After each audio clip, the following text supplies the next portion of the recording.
Hi, everybody, and welcome to another edition of The Fix. I'm your host, Derek Maines.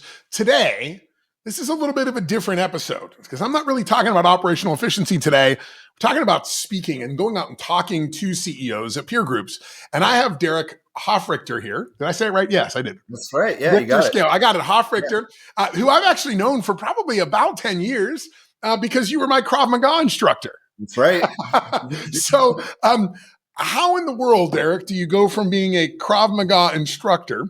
If you're not familiar with Krav Maga, it's a type of martial arts, that I think it was the Israeli Special Forces that made it, right? That's right. How do you go from doing that? Maybe let's first talk about your Krav Maga career. Tell us a little bit about that. How did that come about? Yeah. So for me, I wasn't like a kid martial artist or anything like that. I was actually a basketball player.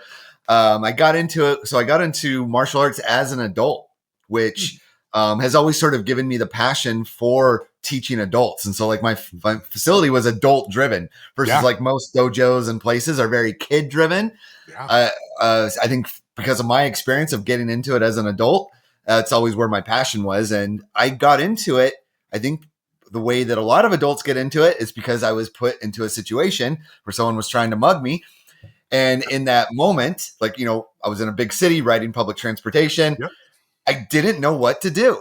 And, here I am, I'm college educated, had, good parents, like they instilled with me all these things, but at no point along the way did someone give me the, the process for what to do when you're in a situation where someone, might harm you, kill you, hurt you. You have no idea how it's going to go down. And so they talk about fight, flight, freeze. I was a freezer. I froze.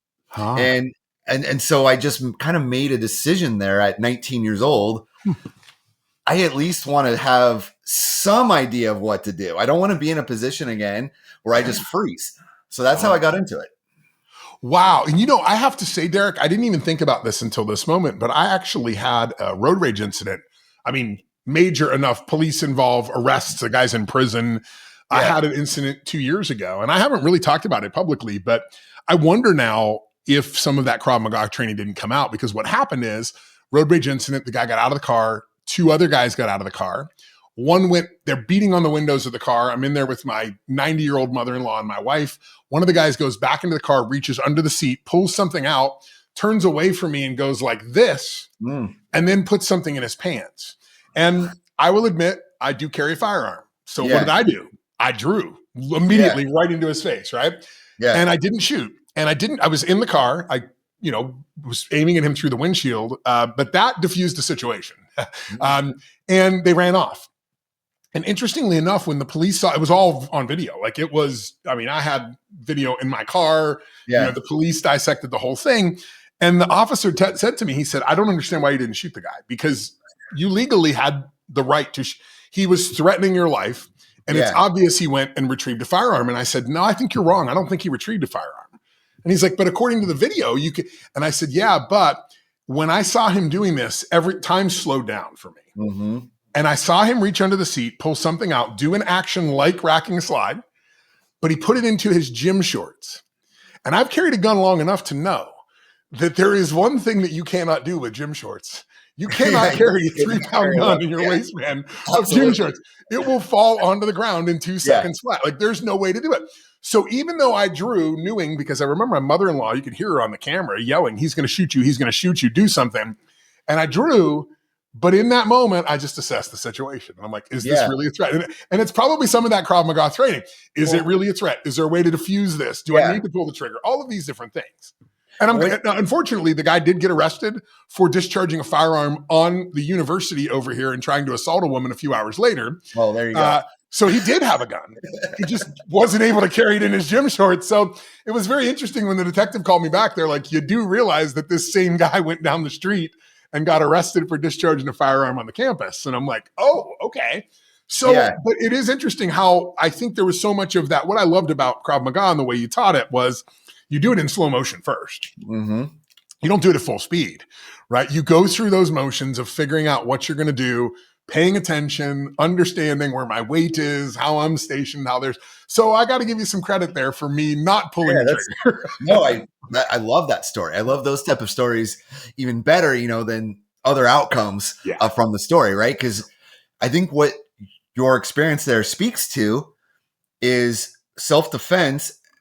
I think what I love about it at its root, it's very high stakes decision making, right? Because just because I can teach someone how to throw the most perfect punch in the world doesn't mean they should punch somebody, right? And just because you can shoot somebody doesn't mean you should shoot them. When there's 4 guys bigger than you probably should hold off on throwing that punch as long as you can. But the consequences of throwing the punch versus not throwing the punch, this is some very high stakes decision making, and the ability to analyze everything, take in as much info, run it through a decision making process. So I know that's what you're about and stuff, but to me, self-defense is a same thing. It's process that you have to follow. And that's what I like about Krav Maga is it's very specific on the order of operations and the process to do things. You run it through the filter. Yep. And then the idea of when I make a decision, I am 100% into that decision. If I go through my process and I do decide this person does need punched in the face, which there's plenty of people that do. I mean, I'd say there's a good 15 to 20% of Americans that could probably. I better commit 100% to it. Or there's an old line by Maynard James Keen, who's Tool and all these different bands, but he has this one song called The Remedy, and he says, you're acting like somebody who's never been knocked the F out before. Yeah. Like, let me let you experience that. And then you can understand why not to run your mouth, right? Yeah. Or if my decision is I should de-escalate this with my voice, or I should, do whatever. It's the clarity of action now at that point of I'm making a decision. I feel clear about it and I'm going to be 100% in. I'll adapt and I'll be flexible as I get new info. Because again, I think I keep coming back to my own experience, which is the freeze, where there was nothing going on. There was no analyzing info. There was no process. There was no clarity of action. It was just the analysis paralysis loop, right? They call it the OODA loop, that you're stuck in. Yep. So that's what makes me passionate about it as a subject. Well, and I got to tell you, I mean, isn't that what business just is high stakes decision making every single day, right? And it's not about getting everyone right. It's just about getting them as many as you possibly can right, and then learning from those decisions, right? Right. Who was it? Was it Mike Tyson that said, everybody's got a plan until they get punched, right? So knowing what that plan is, and then also rehearsing that and going through that rehearsal. And I think that's what I love so much about process is when we get a process map up on the wall, I'm like, okay, let's run something through it. What would happen here? What would happen here? What does that paperwork look like? What system do you use?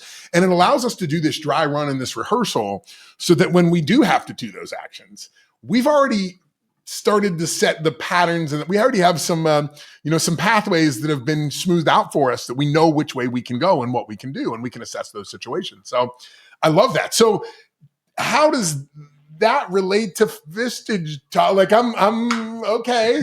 I love it. I'm into it. Yeah. I mean, how do you relate that into and let me just back up for a second, because I should probably explain what Vistage is to people who don't know. So Vistage is a peer group. It's international. They've been around for 80 years or so. They have thousands of groups that every single month, a group of executives, I did a CEO group this morning and 2 CEO groups earlier this week, 20 executives, CEOs from different companies are sitting in a room talking about their challenges and problems and using those folks in that room like a board of directors to give them insights and ideas. And it's one of the reasons that I love Vistage and those type of groups, Arizona Growth Advisors, Echelon. There's multiple different ones. One of the things that I really like about them is that the executives that tend to go to them are quite open-minded. Yeah. Because they're going to sit in a room with 20 people that are just as smart, if not smarter than them. And they're going to go, yeah, well, I fired this guy on Friday for this.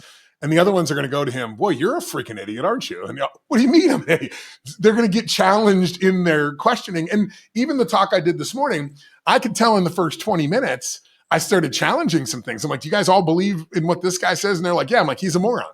They're like, whoa, nobody's ever told us that before. So some of it is about challenging their assumptions and their beliefs. And Vistage members tend to be really open to that because they're used to getting beat up once a month by a bunch of other executives that tell them how silly they were in their decision making or how they could have done it differently. Yeah, no, I think that as well. I've been a business owner myself, and it's less to me about being like worried about being right or wrong, but am I seeing everything clearly? Like would someone else look at this, all the info and arrive at a different conclusion? I'm always curious about that. Yeah. Right. And so I think that business minded person who's willing to engage in like ideas and challenges is a different type of person, just in general, versus the vast majority of business owners, I think, are more like isolated on an island. Totally. And because of that, I think they don't ever want anybody to challenge them, right? And that can be really hard as an executive, but I think the more mature that you become, the more that you realize what I really want is somebody to tell me no. I really want somebody to go, that you may be running off a cliff here, right? Because I can't see that stuff. I've been consulting for 20 plus years. One of my favorite CEOs that I've consulted for years, I bet you 90% of the time he never takes my advice. And I asked him one time, I'm like, this is really frustrating, you know, to deal with you, because I'll tell you stuff and you'll sit there and shake your head. Then you'll do the exact opposite. And he said, Derrek, you don't understand your role. Your role is for me to hear the opposite so that I can improve my strategy, that I know what I'm getting into. He's like, if you ever tell me, hey, Derrek, this is going to kill your business, I will pay attention. But if you tell me, hey, I think there's a more optimal way, I might want to try my way. And yes, maybe 9 times out of 10 afterwards, I go, I probably should have done it this way. But he's like, that's how I'm learning. And I'm like, okay, I can appreciate that. He's like, I just want diversity of opinion. It reduces risks and it allows me to see around corners by getting other opinions, even if I don't always follow them. Yeah, that's so true. Like, you know, this whole idea of kind of like the devil's advocate, right? That type of thing. Like, there is a ton of value to it. I think a lot of times now it gets viewed as just like being a troll or just being contradictory or all of that. Like, I think it gets abused, or a lot of people say, well, I'm just being the devil's advocate when they're just being difficult. Yeah. But to actually have, I think now, like, maybe the terminology is like steelman, the other side. Yeah, steelman. You know, type of terminology, but to be able to, run it up against some challenges there. And then whichever like idea can prevail is probably the stronger idea when it's actually done under that lens of can it stand up to some logical challenges, some bias challenges, some logistical, all of those things. Does it still hold? Okay, then maybe it's a good idea. Yeah, I think it's so powerful. And that's really what Vistage is all about. And one of the things I love about Vistage, and where Derrek and I both participate with Vistage, is they have 1,000 professional speakers that they rotate through these groups. And it's very competitive. I have to admit, it's not easy to break into some of these groups. I got fortunate that I had some bigger influential groups, the first ones that I did, and it booked me out. Well, my 2026 is done. My 2027 is pretty much done for Vistage. So, once you get known in that community as somebody who challenges assumptions, then they want more and more of it. And to give you just a quick story of this, and I talk about it in a webinar that I'm doing right now. These sort of contrarian ideas, I think, can be really enlightening. One of my favorite ones is Bill Gates, right? Bill Gates, Microsoft. I mean, changes the whole entire world. Years later, he's asked by a reporter, they said, what do you think was your key to success? And he said, it's really simple. I only hire lazy people. And he's like, because think about it. The lazy person finds the easiest, most efficient way to do everything. Right. I'm not looking for dumb people. I'm looking for smart, lazy people that will look at our process and go, you idiots, let me shave up, and lays awake at night thinking about how to do less and less work. Do I really want the hustler that's just going to work his tail off? No, I want the smart, lazy dude. And I'm like, that is what I aspire to be, the smart, lazy guy, right? Yeah. If I can get out of the fight in one punch, let's do it that way. I don't want to burn too much calories. I've got a gut to maintain, right? That's right. It's just getting those differences of opinion. And I loved when you and I reconnected and you were like, hey, I'm getting into Vistage. I'm like, this could be cool because it is challenging. There's nobody else on the circuit that's talking about what do you do when you get punched in the face? Yeah. So how do you relate that back then to business? I can see it. I mean, I can see the risk aspects of the decision-making. Is that where you transition this back into business? Yeah, absolutely. I think with my workshop, what I'm trying to create, right, is they're getting like 2 birds or 3 birds with 1 stone in a way, because just at its surface level, there is a high level of interest in self-defense, right? And I think if you are in a position of being like an executive at a company or a CEO, you probably think about this, right? Like, especially just with everything that's going on, could someone target me just specifically because of who I am and my status? And and all that. So I mean, scammers are safety, everywhere. So who's to say they don't move into the physical realm at some point? I yeah, mean, I think personal that's just the safety next. Yeah. is on their mind. And I've been able to now speak to a few groups, and for most of them in there, they had kids that were college aged or going off to college, and they're worried about their safety. So just at that level, I am walking through like how to handle yourself in common scenarios that people get attacked. And I try to be entertaining and it's engaging, and I do self-defense demonstrations Awesome. in the workshop. So just at that level, right, I think there's a takeaway. But then what I really want to do is bridge that and connect it to like what we were talking about of what is the process to make decisions under stress and when stakes are high. It's one thing to make when things are going well, it's one thing to make decisions when you're going with the current and everything is going well. It's another thing to make a decision when you're being threatened, when you're being stressed. Yeah. Again, when the consequences of this could be in self-defense could be life or death. Fight, flight, or freeze. We're all wired for one or the other. Do you really know until until you've like thought about it and tested it? And so I try to bridge that gap of what are the skills that go into good decision making, and then I give an example of a decision making process, which is the Krav Maga action model. Also, nice. That is so interesting to me because, and then I got to say this, like one of the things that I have found with Vistage, and I think where some speakers get it wrong, is some speakers make all the connections for them. But you got to remember who you're in the room with. You're in the room with somebody that owns a $50 million business that they may have grown from nothing in the last 5 or 6 years. It's just, this is a smart individual. Oh yeah. They know how to put 2 and 2 together. Yeah. They're used to give them abstract concepts. They can apply those to their business.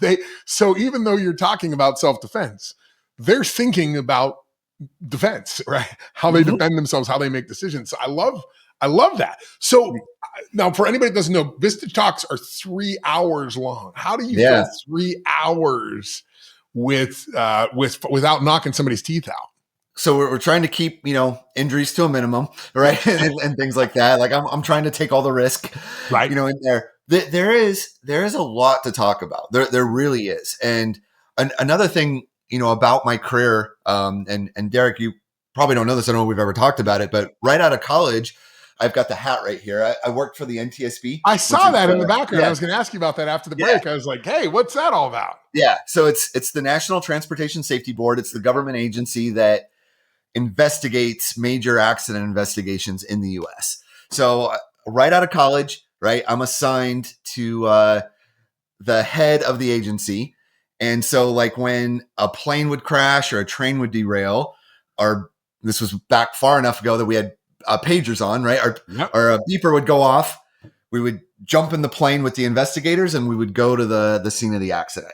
What I noticed as a young 21, 22, 23-year-old is very smart executives like you're talking about, right? But these are even maybe like bigger executives. They're the heads of like airlines and railroads. Yeah. Make billions of dollars, right? Yeah. Make very poor decisions. Yeah, they really do. Even poor decisions that were obvious to a 21 or 22-year-old who doesn't know anything about anything, right? Mm. So why? And again, it's crisis. It's stress. This is now, is my company going to survive this?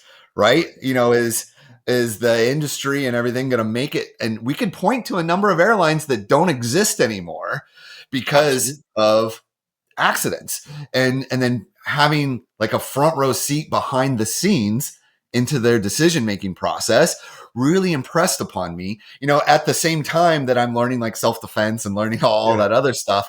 So not only am I drawing from my self-defense knowledge in this, but I'm also drawing from my crisis communications knowledge, because my role with the NTSB was basically to brief my boss to go address the media.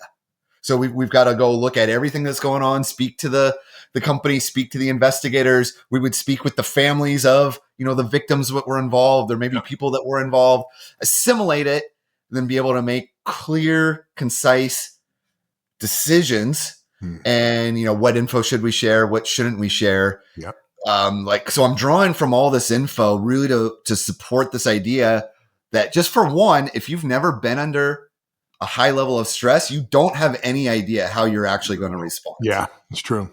Yeah, I mean, it is really true, even in that environment where with the road rage thing, right? I mean, it's funny because I'm laughing at parts in the video. Yeah.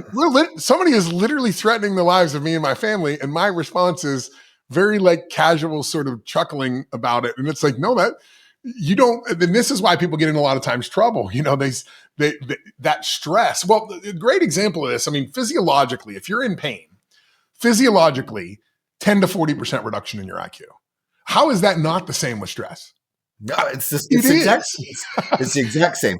You're 40% dumber than you are once that situation is over. So rehearsing that, knowing what you need to do, knowing the steps to take, that's the only way to survive some of those situations. Yeah. And then, even with like the accident investigation, you get into like, well, why did the pilot do that? Or, why did things, it always comes back to human factors. It comes back to things like stress, fatigue. One of the biggest things is fatigue. And again, like your decision making when you're fully rested versus your decision making when you're fatigued. And that fatigue can come from stress and drama and just everything going on.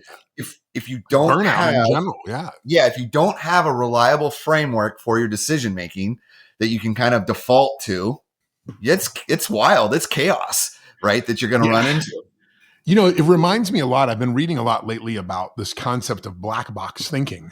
Yeah. Essentially, in that industry that you're talking about, the industry realized 40 years ago that they should never cover things up. So pilots, I didn't know this. I read this in this book called Black Box Thinking. I did not know that pilots, if they self-report an accident or they self-report them making a mistake or doing something incorrectly or even falling asleep in the cockpit, if they self-report within 10 days, they cannot be held liable for it. It's considered training information. If they get caught lying about it and get caught, they fell asleep in the cab, but they never said anything, then they can be held liable. But the concept was that the only way to really get pilots to talk about the things that they do, and some of them could be, hey, look, it was an international flight for 12 hours. I fell asleep at 8 hours. And then they start looking at the data and go, you know what? 23% of pilots fall asleep around 8 hours. Yep. Maybe we need to change the shifts. Maybe we need to put the co-pilot in charge. Maybe we need to let them take a nap. Finding all these things. But the interesting thing is truck drivers, they always go back in that industry. We always go back to try to find the root cause. The industry that doesn't do black box thinking are surgeons and doctors. They're taught to hide their mistakes because if not, they'll be charged with malpractice. So this concept of black box thinking says we should take the lessons that the government has learned about things like fatigue and all these things and that 10-day window, and we should apply that to doctors and say, if you self-report a mistake, you can't be held liable for malpractice. If we did that, what would happen is we would be constantly improving the decision-making, teaching new doctors, don't do this stupid thing. Here's an example of Joe. He did one. But pilots are celebrated when they make mistakes. They bring them in and they teach others how not to make those mistakes. Surgeons are fired and thrown out into the street. Yeah. So there's got to be a different decision. So that's really cool, the NTSB. I mean, that is really all the black box thinking kind of stuff. It's a good example too, because literally the black box, right? I mean, it's going to be there. Somebody's going to find out. Yeah. So just fess up to it, bro. Like it just doesn't make any sense. And this is just kind of like a little aside, but there was this one accident that we went to, and it was just two pilots, and they were repositioning the plane, so there was no one else on it. They were just moving it, and it goes down in a field out in the middle of nowhere, and it's like, what the heck, and then so pull the black box, right? It gets back and analyzed, and essentially like you listen because you can see all the instruments, you can hear everything that the pilots are saying, and they're basically like, hey, have you ever flown over 40,000 feet before? No, I've never taken a plane up that high before. Hey, should we do it? Right. And that's essentially like what happened. That started the whole entire thing, right? Yeah, it just seemed like really, but it was a bad decision. And that is something I guarantee you got reported to the FAA. It's now in the training simulations.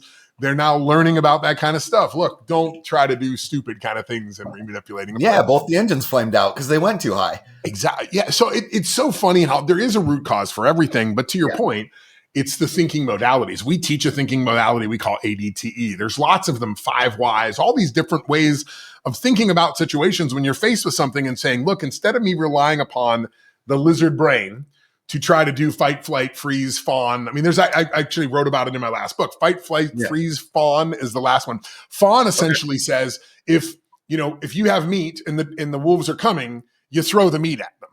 You don't fight them, you don't run away, you don't even freeze, you just go, here you go, have the meat, right? Let me get you out of this situation. But we naturally are going to do those things. And there are times in business where we open our eyes and we look up and there's a bear snarling over top of us, where it's a regulator, it's a customer, it's a lost shipment. How do we respond in those moments is really important, because if we don't have a methodology or approach, we're going to go back to these very limbic approaches that have a high percentage probability of survival, but not a perfect game. Yeah. Right? Yeah. And, in normal times, sure, run a SWOT analysis, or whatever, whatever you want, like talk to a few people. But in those moments, like a self-defense moment, you need to do something right now, right? Yes. You need to do something right now. And even this idea of like doing something is better. Even like doing the wrong thing can sometimes be better than doing nothing, right? And if we get caught up in that, I just think there's so many leadership and business lessons from the parallels with self-defense. So you're teaching this. So you're going in, you're teaching them self-defense things. You're teaching them the mentality around self-defense, and then I can see it that they start to see that and think about how that flows into the work that they do. So when you're doing these, you're doing some hands-on with them too. Yeah, are they partnering it up? Do you have pads, or what are you doing? Yeah, we're trying to make it appropriate, right? Of course, but, throwing punches in the office, could no one's sweating. This isn't Fight Club. No, absolutely not. But there are a few moments where I do have them stand up and practice something. Even just like a simple wrist release, just to show them like. And what I mean by that, right? Someone's grabbing a hold of your arm. Yeah. Like there's ways that you can maneuver and to create leverage. And I do that too, just to dispel kind of like, there's just a lot of bad self-defense training, right? There's a lot of if someone does this, all you have to do is like, it's a magic trick type of thing. So I also just kind of want to dispel a little bit like this inherent skepticism that we should all have, towards being told things or, taught things like self-defense, that there is legitimately though, techniques based on anatomy and based on physics that could, help in this scenario, because you have to make the assumption in a self-defense scenario, the person's likely bigger than you, stronger than you, because they targeted you for some reason. Yeah, right. And so there are ways that you could like get your arm back from a bigger, stronger person if you understand anatomy and physics and how to create levers. So that's part of why I just want them to feel it, right? Yeah. And then there's a few other things we kind of do for fun, but also too, like you said, it's 3 hours. I want them to stand up a little bit and move around, right? It helps break it up. I love that. Derrek, this is really cool. And it's really exciting. I can't wait to go see this. Now I'm like, okay, when am I having an event here? Then I can have Derrek come and speak. I got to figure that out, because I'd like to go through this and experience it myself. Going through Krav Maga for a couple of years and doing that and understanding it and seeing how those lessons could be applied. I mean, I've always thought about it. And I got to tell you, doing Krav Maga, and I think your location here right by ASU was awesome, because there was a lot of college kids in there. Yeah. And I still remember I'd been doing it for about a year, and I got partnered with this kid who had just got out of boot camp. And he was, 22 years old, really ripped and everything. And I got to tell you, that kid hit the floor so fast. And he was like, how in the world did this fat old dude just knock me on the ground and knock the wind out of me? And I'm like, that is the technique. And I have to tell you, the worst I ever got hurt was some redhead girl that was about 112 pounds that put me down on that mat so hard. I was like, I'm a 290-pound man. I should not underestimate a little girl like you. It is really incredible what can be done with it. And if you can apply that leverage back into your business, dang, that is incredible. Yeah. I love it. And even, a lot of what we're talking to is just like the mental side of it, right? I think something that I kind of start with in the workshop that I kind of catches their attention, right? Because they're maybe not expecting me to say this as a self-defense instructor, but I do this pyramid, kind of like the food pyramid. Yeah. But it's the self-defense pyramid of like the base and the proportion of what's most important. Oh, and for me, the very top the thing that is the least important that we'd want to spend the least amount of time on is the technique. Yeah. There's so many other things that are more important, from our awareness to our physical fitness, just to our mindset and our attitude, and the aggression and the focus and things that we do are all more important than the technique. It's really true. I used to do some work in the firearms industry, and I remember reading a statistic one time that said 60% of the incidents where somebody pulls a gun for self-defense, they never discharge the firearm. Like that, just an attacker realizing the victim is not going to be victimized makes them go, all right, bro, I'm out. There's another old lady down the street someplace. I don't need the one with the 357 Magnum in her purse. You have a nice night, right? So, I mean, there is something to that. Self-defense is not just about the actual defense piece.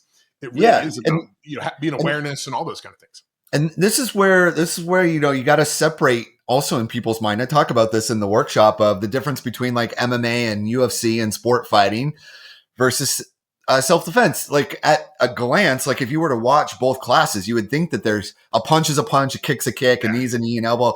You would think a lot of it's the same thing. But in what makes pro sports and pro fighting, sport fighting entertaining is the whole rest of the pyramid is equal. Yeah. And then we just get to watch who has the best technique, right? So they've essentially neutralized everything else. Now whose technique is going to win, right? Versus in self-defense, it's if I can sprint for 30 seconds and my attacker can sprint for 29 seconds, I win. And I don't have to throw a punch or throw a kick. Yeah. If I have the awareness that, this makes me uncomfortable, I'm going to leave. Yeah. I win. Right. Yeah, so we're not trying to match pyramids like they are in the pro sports. Right. Yeah. It's outlast in a lot of instances like that. Yeah. That is really interesting. And I was a bouncer in my early 20s and have been in more fights than I can count. Right. And I got to tell you that the hardest part about a fight is cardio. I mean, you're 45 seconds into this thing and everybody is going, you all want to take a break for a minute? Everybody's like, let me catch my breath. I mean, I have been in fights where somebody has been like, pause. Let's all hold on a second here because we're all about ready to die. Like you do not realize what happens when all that adrenaline happens and everything occurs. Yeah, if pro sports followed this mismatched pyramid, it would be the most horrible, boring thing in the world to watch.